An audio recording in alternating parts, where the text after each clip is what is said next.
Bonjour tout le monde, dans cette vidéo nous allons voir comment réussir la deuxième partie du grand oral.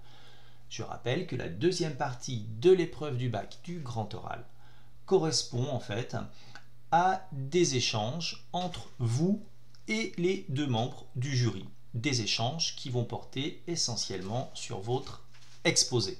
D'accord ? Les questions qui vont vous être posées seront posées soit par le jury spécialiste, si par exemple vous êtes passé en sciences éco, donc le jury spécialiste sera un enseignant de sciences éco, et il y aura également des questions qui seront posées par le jury non spécialiste. Dans le cas présent, ça peut être un enseignant de philo, d'anglais, de PS, etc., etc. Alors, les questions du jury spécialiste sont en grande partie anticipables.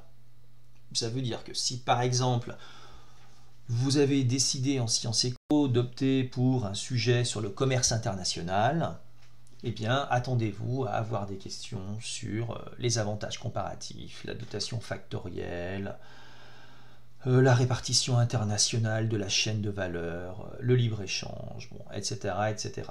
D'accord ?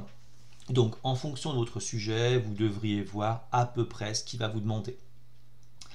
Par contre, il est vrai que les questions du jury non spécialiste ne sont pas toujours faciles à anticiper, d'accord ? Dans la mesure où vous ne connaissez pas du tout son niveau de compréhension dans la spécialité que vous êtes en train de présenter.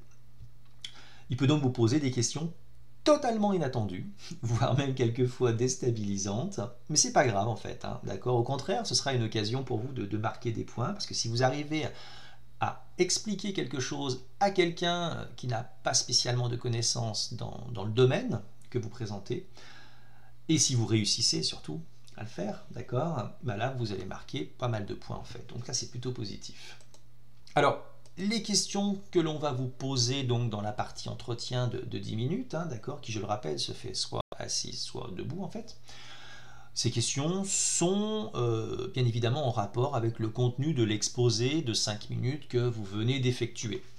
On va vous demander des précisions, des explications, on va vous demander de développer certains points, d'accord, des petites choses sur lesquelles on considère que vous êtes peut-être allé un petit peu vite, ou on peut vous demander pourquoi vous avez choisi de développer certaines choses et non pas d'autres choses, etc.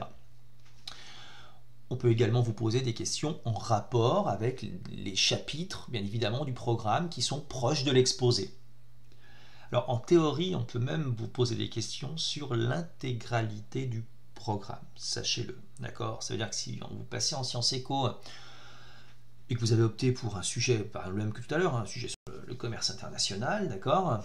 En théorie, on peut vous poser des questions sur la structure sociale ou sur d'autres thèmes qui sont au programme. Quand je dis au programme, c'est qu'ils sont au programme en fait à l'écrit du bac, hein, d'accord ? Bon, ça c'est en théorie, hein, parce que dans les faits, il y a 10 minutes d'échange sur l'exposé, il y a en plus 2 enseignants qui vous posent des questions, donc grosso modo, on va dire environ 5 minutes chacun. Ça passe très très vite, on n'a quasiment pas le temps, voire pas le temps du tout de vous poser d'autres questions, d'autant plus qu'en règle générale, on se concentre quasiment exclusivement sur votre exposé, sur les notions que vous avez pu évoquer, sur des notions proches, sur les chapitres que vous avez dû mobiliser ou que vous auriez dû mobiliser. Donc c'est largement suffisant, la plupart du temps même, ça ne suffit pas nécessairement. Alors qu'est-ce que vous devez faire ? Vous devez déjà maîtriser parfaitement tout le vocabulaire que vous allez utiliser, d'accord ? Et y compris le vocabulaire qui est dans des chapitres proches ou à l'intérieur des chapitres en fait, d'accord, qui correspondent au sujet que vous allez présenter. Votre réponse doit être claire, précise, hein, dans un bon français, ça va de soi. Vous devez répondre de manière claire, nette, précise, mais également vous mettre au niveau du jury non spécialiste. Ça veut dire que si vous pouvez illustrer par des exemples un petit peu plus simples, ou éventuellement diminuer le niveau du vocabulaire utilisé, une fois que vous avez parfaitement défini, hein, d'accord, ça se fait en 2 étapes dans ce cas, c'est pas mal. Et vous devez être capable, bien évidemment, déjà d'écouter les questions, hein, okay, sous-entendu de répondre aux questions qu'on vous a posées. Ça peut sembler bête, hein, mais il faut qu'on évite de répondre à côté. Vous devez aussi être capable de vous remettre en cause, hein. Ça peut arriver que vous répondiez à côté.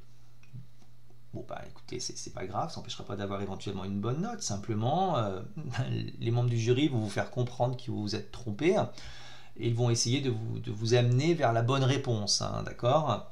Alors, si on voit que vous êtes complètement buté, entêté, et vous considérez à tout prix que c'est vous qui avez raison hein, et que le jury se trompe, bah là, c'est pas bon du tout. Ok? Si le jury vous fait comprendre que bon, bah, y a eu un bug dans votre réponse, ça veut dire qu'il va falloir que vous vous remettiez en question, que vous réfléchissiez, que vous essayez de trouver la réponse. Si vous n'y arrivez pas, c'est pas grave.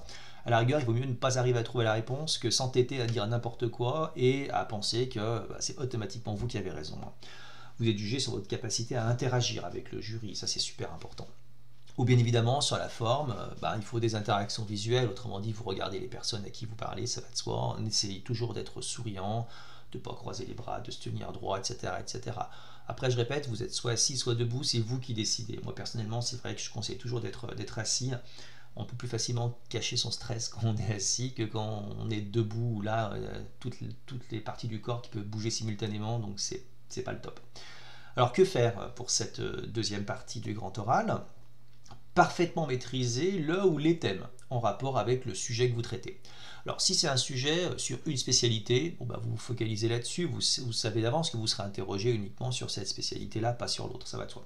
Après, si c'est un sujet transversal, hein, par exemple sciences éco-maths, un sujet qui croise les deux simultanément, ben, vous pouvez être interrogé sur les deux en fait. Hein. On peut tout à fait imaginer qu'en face de vous, vous ayez un enseignant sciences éco, un enseignant de maths, hein, d'accord. Moi, ça m'est arrivé l'année dernière de faire passer quelques candidats qui en fait avaient des spécialités uniquement pour cela, qui correspondaient en fait ben, aux disciplines que mon co-jury et moi-même en fait exerçons quoi.